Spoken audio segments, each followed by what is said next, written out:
Hi hello అందరికీ ఇవాళ అయితే మునక్కాళ్ళతో కుర్మా అయితే పెడుతున్నానండి. దానికోసం ఒక కుక్కర్ తీసుకొని అందులో ఆయిల్ వేసి ఆవాలు జీలకర్ర వేస్తున్నాను. దాని ప్లేస్లో మీరు పట్టా లవంగం వేసి చేసుకున్నా కూడా చాలా బాగుంటుంది టేస్ట్ అనేది. ఆల్రెడీ మన ఛానల్లో ప్లెయిన్ కుర్మా అనేది చేశాను. ఇంట్రెస్ట్ ఉండే వాళ్ళు ఒకసారి వెళ్ళి చెక్ చేయండి. ఆ తర్వాత ఆనియన్ టమాటో వేసి బాగా ఫ్రై చేసుకోవాలి. ఒక్క చుక్క కూడా మనం వాటర్ అనేది యాడ్ చేయకూడదండి. ఆయిల్లోనే అది బాగా ఫ్రై అవ్వాలి. కావాలంటే ఒక 5 మినిట్స్ వరకు మీరు ప్లేట్ కూడా వేసి క్లోజ్ చేసి బాగా మగ్గించుకోండి.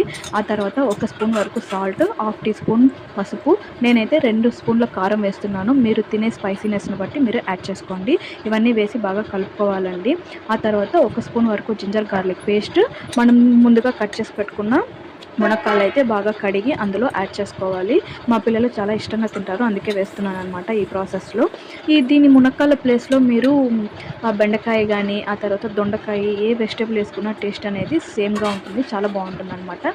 ఆ తర్వాత ఒక చిన్న కొబ్బరి ముక్కని తీసుకొని బాగా గ్రైండ్ చేసుకొని ఆ పేస్ట్ కూడా అందులో వేసి మిక్స్ చేసుకోవాలి. ప్లేట్ వేసి క్లోజ్ చేసి ఒక 5 మినిట్స్ వరకు అలాగే ఆయిల్లోనే మగ్గాలండి.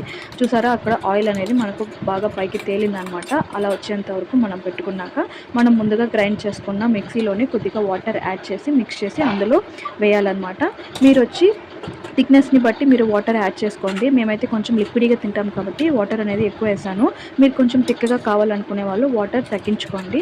ఆ తర్వాత 1 నుంచి 2 విజిల్ వరకు పెట్టుకున్నారంటే మనకు బాగా ఉడికిపోతుంది. చూసారా, నేనైతే ఈ లిక్విడ్ ఇలా చేశాను అనమాట. మీకు ఇది ఇంకా లిక్విడ్గా అనిపిస్తుంది, వాటర్ ఎక్కువైంది అని అనుకుంటే మాత్రం ఇంకా కొంచెం సేపు స్టవ్ మీద పెట్టి ఉడికించుకున్నారంటే మనకి ఇంకొంచెం థిక్గా అవుతుందన్నమాట గ్రేవీ అనేది.